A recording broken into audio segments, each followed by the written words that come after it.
যদি diaper tight হয় তেতিয়াহ'লে বেবী এটা খুব ইৰিটেবল ফিল কৰে, লগতে ৰাছেছ হয়।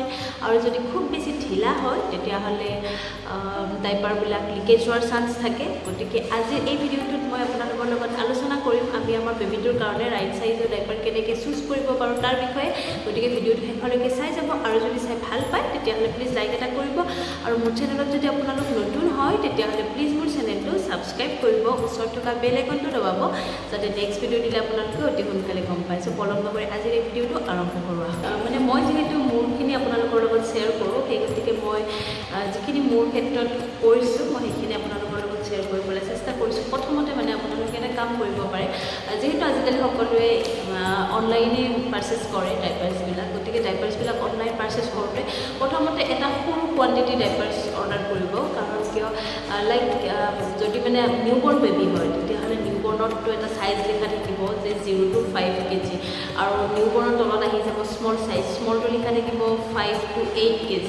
সেই গতিকে আপোনালোকে এটা নিউবৰ্ণ আৰু এটা স্মল চাইজৰ ডাইপাৰ্ছ অৰ্ডাৰ কৰি ল'লে খুব কম কোৱান্টিটি, তেতিয়া মানে প্ৰথমতে নিউবৰ্ণ চাইজৰ ডাইপাৰ্ছ এটা পিন্ধাই চালে বেবীটো কমফৰ্টেবল আছেনে নাই। লগতে আপোনালোকে স্মল চাইজৰ এটা পিন্ধাই চাব পাৰে বেবীটো কোনটো ক্ষেত্ৰত কমফৰ্ট হয়।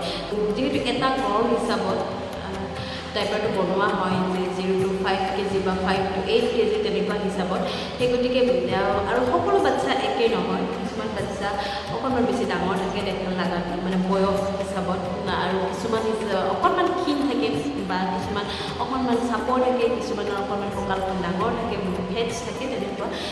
বাচ্চাবিলাক যিহেতু পটককৈ গ্ৰ' হয়, গতিকে যদি আপোনালোকে বহুত বেছি এটা কোৱান্টিটিৰে ডাইপাৰ্ছ আনি থৈ দিয়ে তেতিয়াহ'লে হয়তো ডাইপাৰ্ছটো তাৰ কাৰণে টাইট হৈ যাব, আৰু টাইট হৈ যোৱাৰ লগে লগে বাচ্চাটো বহুত বেছি ইৰিটেট ফিল কৰিব। সেইকাৰণে আপোনালোকে দুটা চাইজৰ ডাইপাৰ্ছ আপোনালোকে আনি ল'ব। আনি পেলাই আপোনালোকে চাই ল'ব যে বাচ্চাটো কোনটো ডাইপাৰত কমফৰ্টেবল ফিল কৰিছে।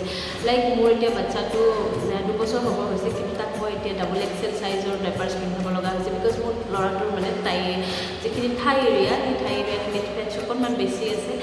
কিন্তু 2 বছৰৰ বাচ্চাক কিছুমানক এল চাইজ নহ'লে কিছুমানে এক্সেল চাইজো পিন্ধায়। গতিকে এনেকুৱা নহয় যে মানে 2 বছৰ হৈছে মানে মই এল চাইজ বা মই এক্সেল নাইবা ডাবল এক্সেল পিন্ধাব লাগিব, তেনেকুৱা নহয়। গতিকে আপোনালোকে নিজৰ বাচ্চাটোৰ ওপৰত ডিপেণ্ড কৰি আপোনালোকে চাইজটো চুজ কৰিব। লগতে এনেকুৱা নহয় যে ডাইপাৰটো বাচ্চাটোক পিন্ধাই থৈ দিছোঁ, কিন্তু বাচ্চাটো মানে আমি এইটো চেক কৰা নাই যে মানে বাচ্চাটো কমফৰ্টেবল আছেনে নাই বা তাত ইৰিটেট ফিল হৈছে নেকি, সেইটো আমি সকলো মায়ে চোৱাটো উচিত।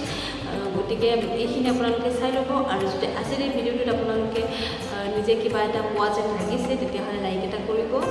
আৰু মোৰ চেনেলটো যদি আপোনালোকে প্ৰথমবাৰৰ কাৰণে চাইছে তেতিয়াহ'লে প্লিজ লাইক এটা কৰিব আৰু চেনেলটো ছাবস্ক্ৰাইব কৰিব, আৰু লগতে বেল আইকনটো দবাব, যাতে মই নেক্সট ভিডিঅ' দিলে আপোনালোকে অতি সোনকালে গম পায়। যিহেতু মই বেবী ৰিলেটেড ভিডিঅ'বিলাকে এই চেনেলটোৰ জৰিয়তে আপোনালোকক দেখাব বিচাৰোঁ, গতিকে আপোনালোকে লাইক কৰি যাব। নেক্সট ভিডিঅ'লৈ আকৌ আহিম, আজিলৈ আহিছোঁ।